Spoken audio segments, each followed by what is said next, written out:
नमस्कार दोस्तों, पीएलटेक्स में आपका बहुत बहुत स्वागत है। दोस्तों आज से हम लोग सीटेट 2022-23 के लिए क्लास शुरू कर रहे हैं। दोस्तों आपको इस चैनल पर पेपर फर्स्ट और पेपर सेकंड के लिए सभी विषयों की क्लासेस प्रोवाइड की जाएंगी। दोस्तों आज इस क्लास में पेपर फर्स्ट के लिए मैथ पेडागोजी के सीटेट प्रीवियस ईयर 10 जनवरी 2022 और 12 जनवरी 2022 की ऑनलाइन परीक्षा में पूछे गए प्रश्नों को इस क्लास में सॉल्व करेंगे। मैथ में कुल 30 प्रश्न पूछे जाते हैं दोस्तों, जिसमें 15 प्रश्न मैथ पेडागोजी के होते हैं, 15 प्रश्न न्यूमेरिकल यानी कि सवाल से पूछे जाते हैं। तो दोस्तों इस क्लास में हम लोग 10 जनवरी 2022 और 12 जनवरी 2022 के मैथ पेडागोजी के 30 प्रश्नों को सॉल्व करेंगे। दोस्तों यदि आप हमारे चैनल पर नए हैं तो चैनल को सब्सक्राइब कीजिए, लाइक कीजिए, शेयर कीजिए। दोस्तों आइए शुरू करते हैं आज की इस क्लास के क्वेश्चन नंबर 46 से। क्वेश्चन नंबर 46 है, निम्नलिखित में से कौन सा संदर्भ आधारित गणित शिक्षण एवं अधिगम का सर्वाधिक उपयुक्त उदाहरण है। तो दोस्तों आपको बताना है दिए गए ऑप्शंस में से। तो दोस्तों यहाँ पे इस क्वेश्चन का राइट आंसर सेकेंड हो जाएगा। समूहों में काम करते हुए विद्यार्थियों का अपने घरों से लाए गए राशन के बिलों पर चर्चा एवं उनका विश्लेषण करना, ऑप्शन सेकेंड यहाँ पे राइट आंसर हो जाएगा। संदर्भ आधारित गणित शिक्षण एवं अधिगम का सर्वाधिक उपयुक्त उदाहरण समूहों में काम करते हुए विद्यार्थियों का अपने घरों में लाए गए राशन के बिलों पर चर्चा एवं उनका विश्लेषण करना हो सकता है। सेकेंड ऑप्शन यहाँ पे राइट आंसर हो जाएगा। क्वेश्चन नंबर 47 है दोस्तों, 27 गुणे 4 को हल करने के लिए एक छात्रा निम्नलिखित रणनीति का उपयोग करती है। 27 गुणे 4 एरो 30 गुणे 4 एरो 120, 3 गुणे 4 एरो -12 बटे 100 यहाँ पे 108 है। तो वह जोर से कहती कि उत्तर 108 है। निम्नलिखित में से कौन सा छात्र उपयोग की गई रणनीति के लिए अति उपयुक्त है। तो आपको बताना है दोस्तों दिए गए ऑप्शंस में से।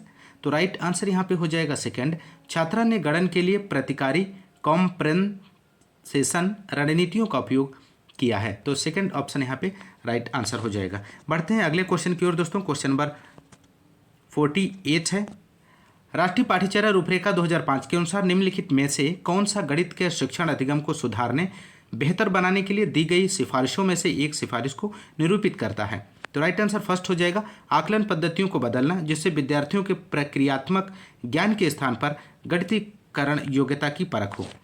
अगला क्वेश्चन नंबर 49 है दोस्तों, निम्नलिखित में से कौन सा गणित के प्रति भय का उपयुक्त कारण नहीं है। नहीं वाले प्रश्नों पे आपको ध्यान देना है दोस्तों। तो यहाँ पे राइट आंसर फोर्थ हो जाएगा, अधिगमकर्ताओं की गणितीय अक्षमताएं। गणित के प्रति भय का उपयुक्त कारण अधिगमकर्ताओं की गणितीय अक्षमताएं नहीं है, ऑप्शन फोर्थ यहाँ पे राइट आंसर हो जाएगा। क्वेश्चन नंबर अगला है क्वेश्चन नंबर 50, भिन्न का उपयोग निम्नलिखित में से किन तरीकों से हो सकता है। तो राइट आंसर यहाँ पे हो जाएगा ऑप्शन फर्स्ट, ए और ABC यहाँ पे राइट आंसर हो जाएगा।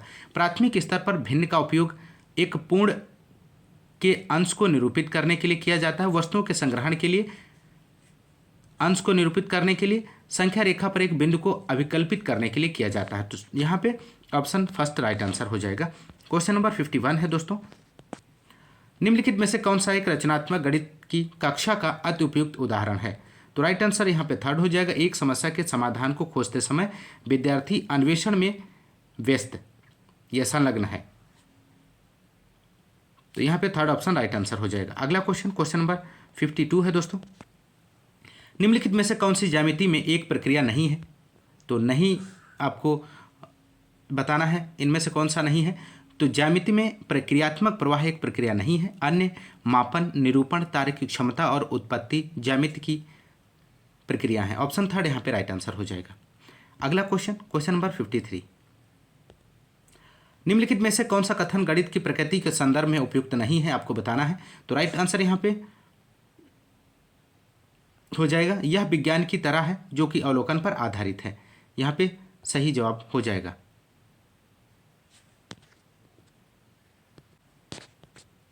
क्वेश्चन नंबर 53, निम्नलिखित में से कौन सा कथन गणित की प्रकृति के संदर्भ में उपयुक्त नहीं है।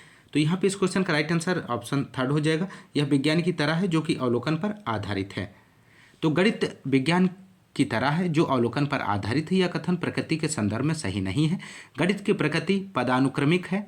गणितीय अवधारणाओं की प्रकृति अमूर्त होती है। गणित के अध्ययन से आगमन तथा निगमन और सामान्यकरण की योग्यता विकसित होती है। दोस्तों ध्यान रखिएगा। अगला क्वेश्चन नंबर 54, निम्नलिखित कथनों में से कौन सा से कथन गणितीय खेलों के बारे में सही है। तो राइट आंसर यहाँ पे फर्स्ट हो जाएगा, बी और सी ऑप्शन यहाँ पे राइट आंसर हो जाएगा। क्वेश्चन नंबर 55 है, राष्ट्रीय पाठ्यचर्या रूपरेखा 2005 के अनुसार प्राथमिक कक्षाओं में गणित पाठ्यचर्या कैसी होनी चाहिए। तो राइट आंसर यहाँ पे थर्ड हो जाएगा, ए और बी, सुसंगत और महत्वाकांक्षी होनी चाहिए। क्वेश्चन नंबर 56 है दोस्तों, निम्नलिखित में से कौन सा गणितीय निदर्शन मॉडलिंग का अति उपयुक्त उदाहरण है। तो राइट आंसर यहाँ पे थर्ड ऑप्शन हो जाएगा, एक घने वन में वृक्षों की संख्या का अनुमान लगाने के लिए गणितीय निदर्शन मॉडल का निर्माण करना, यहाँ पे सही जवाब हो जाएगा। क्वेश्चन नंबर 57 है, निम्नलिखित में से कौन सा से प्राथमिक कक्षा के विद्यार्थियों में गणित अधिगम को प्रोत्साहित करने के लिए उपयुक्त नहीं है। तो राइट आंसर यहाँ पे हो जाएगा थर्ड ऑप्शन दोस्तों, केवल बी, यहाँ पे सही जवाब हो जाएगा।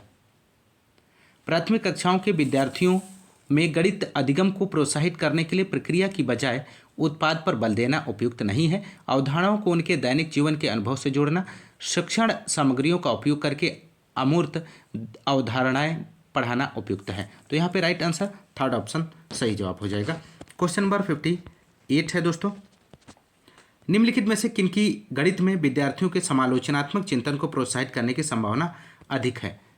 तो राइट आंसर यहाँ पे फोर्थ ऑप्शन हो जाएगा, 24 सेमी परिमाप वाले आयत की लंबाई और चौड़ाई कितनी होगी। क्वेश्चन नंबर 59,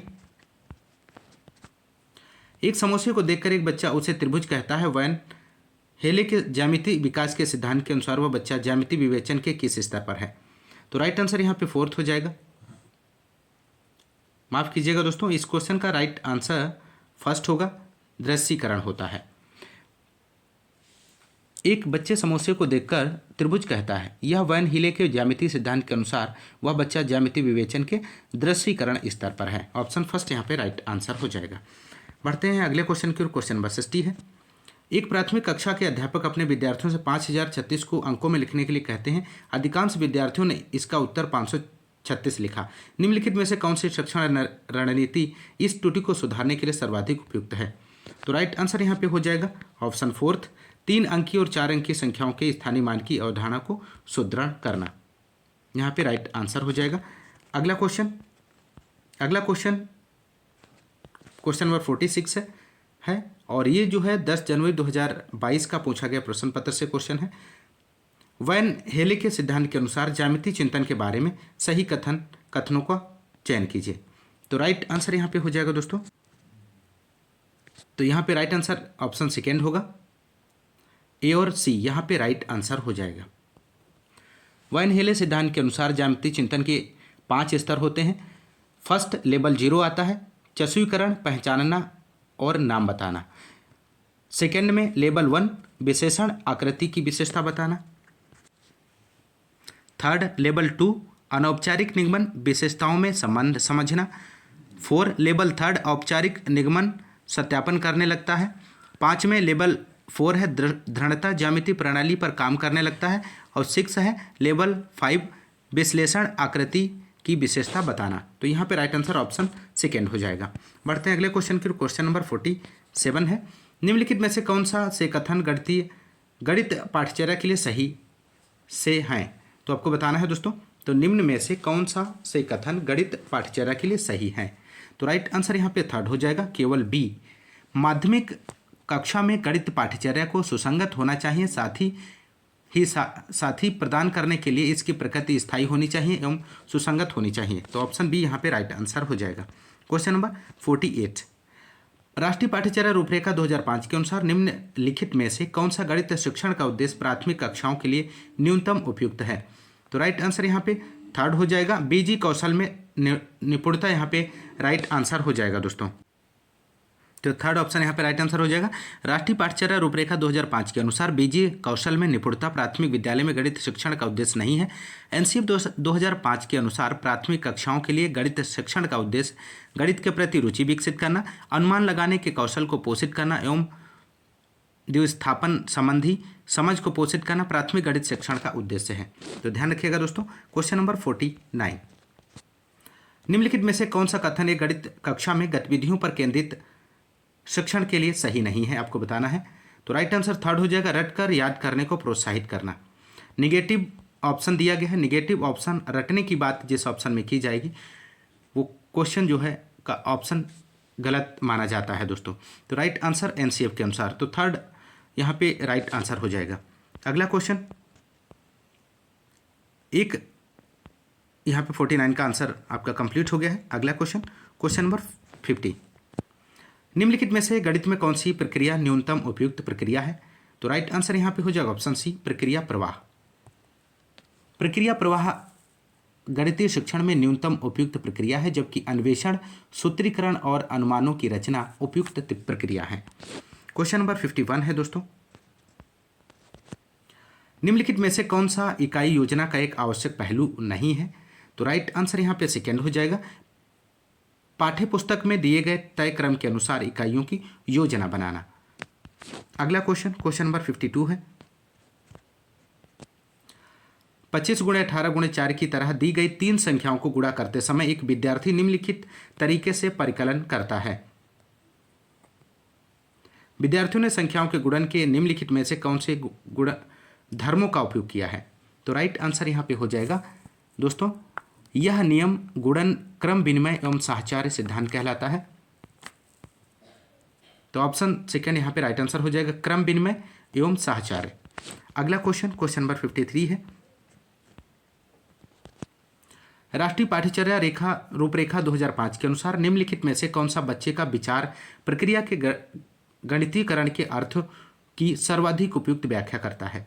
तो राइट आंसर यहाँ पे फोर्थ हो जाएगा, बच्चों को गणित को बच्चे जीवानुभवों का और दैनिक जीवन की बातचीत का एक अंश बनाना बच्चे की विचार प्रक्रिया का गणितीकरण है। ऑप्शन फोर्थ यहाँ पे राइट आंसर हो जाएगा। अगला क्वेश्चन, क्वेश्चन नंबर 54, गणित की चिंता से ग्रस्त छात्रों के लिए गणित में आकलन की निम्नलिखित में से कौन सी विधि सर्वाधिक उपयुक्त है? तो राइट आंसर यहाँ पे दोस्तों हो जाएगा इस क्वेश्चन का फोर्थ ऑप्शन यहाँ पे सही जवाब हो जाएगा, ए और बी इसका सही जवाब है।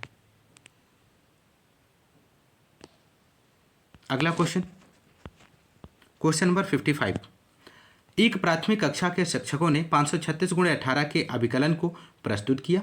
इसके पश्चात निम्नलिखित और 4 प्रश्न अभिकलन के लिए लिखे और पूछे।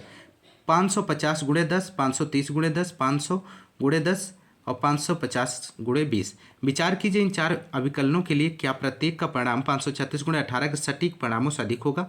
क्या कम? व्याख्या कीजिए कि आप ऐसा क्यों सोचते हैं। इस दी गई परिस्थिति के लिए निम्न में से कौन सा न्यूनतम उपयुक्त है? तो राइट आंसर यहाँ पे हो जाएगा इस क्वेश्चन का दोस्तों ऑप्शन फोर्थ, गणित में परिशुद्ध उत्तर अपेक्षित है, इसलिए गणित में अनुमान पर आधारित आकलित प्रश्नों को नहीं पूछना चाहिए। क्वेश्चन नंबर 56 है दोस्तों, निम्नलिखित को पढ़िए और उसके अनुसार उत्तर दीजिए। अभिकथन ए दिया गया है, प्राथमिक कक्षाओं में गुणन सिखाने के लिए क्षेत्रफल मॉडल निदर्शन का उपयोग किया जा सकता है। कारण आर है, क्षेत्रफल मॉडल निदर्शन एक संबंधित व्यू सारणी एक दृश्य प्रदर्शन है, अतः यह छात्रों के गुणन की समझ और विवेचन को प्रोत्साहित कर सकता है। तो यहाँ पे इस क्वेश्चन का दोस्तों राइट आंसर होगा सेकेंड, ए और आर दोनों ही सही हैं और आर सही कारण है ए का। अगला क्वेश्चन, क्वेश्चन नंबर 57, एक प्राथमिक कक्षा के शिक्षक ने अपने छात्रों को निम्नलिखित कार्य दिया। तो इस कार्य के लिए निम्नलिखित में से कौन सा सर्वाधिक उपयुक्त है? तो राइट आंसर यहाँ पे इस क्वेश्चन का हो जाएगा दोस्तों ऑप्शन फर्स्ट, यह छात्रों के मानसिक परिकलन और अनुमान लगाने, आकलित उत्तर देने के कौशल का आकलन करेगा। अगला क्वेश्चन, क्वेश्चन नंबर 58 है दोस्तों, शिक्षक ने अपने छात्रों को निम्नलिखित गतिविधि दी। 25 टाइलों को सभी संभव आयताकार सारणियों व्यूहों में व्यवस्थित कीजिए। इस गतिविधि द्वारा निम्नलिखित में से कौन सी गणितीय अवधारणाओं को संबोधित किया जा सकता है? तो यहाँ पे इस क्वेश्चन का राइट आंसर सेकेंड हो जाएगा, क्षेत्रफल, गुणनखंड और परिमाप। अगला क्वेश्चन, क्वेश्चन नंबर 59, निम्नलिखित में से कौन सा गणित अधिगम के सिद्धांतों के सही क्रम का निरूपण करता है, जैसा कि जोल्टन डीन्स द्वारा दिया गया है? तो राइट आंसर यहाँ पे हो जाएगा, जोल्टन डीन्स द्वारा गणित अधिगम के सिद्धांतों का सही क्रम गणित सिद्धांत, बोधात्मक परिवर्तित सिद्धांत, गणितीय परिवर्तितता सिद्धांत और रचनात्मक सिद्धांत। ध्यान रखिएगा दोस्तों। अगला क्वेश्चन, क्वेश्चन नंबर 60 है और अंतिम क्वेश्चन है, तो निम्नलिखित में से गणित में कौन से अधिगम प्रतिफल एनसीईआरटी की अनुशंसाओं के अनुसार कक्षा सेकेंड के अधिगमकर्ताओं से अपेक्षित नहीं किए जा सकते हैं। तो यहाँ पे दोस्तों इस क्वेश्चन का राइट आंसर हो जाए अधिगम प्रतिफल एनसीईआरटी की अनुशंसाओं के अनुसार कक्षा सेकेंड के अभ्यर्थियों से 1/4 + 3/4 को हल करना अपेक्षित नहीं किया जा सकता है। दोस्तों यहाँ पे ऑप्शंस जो हैं वो मिस हो गए हैं, तो इसलिए इस क्वेश्चन का राइट आंसर यहाँ पे 1/4 + 3/4 होगा।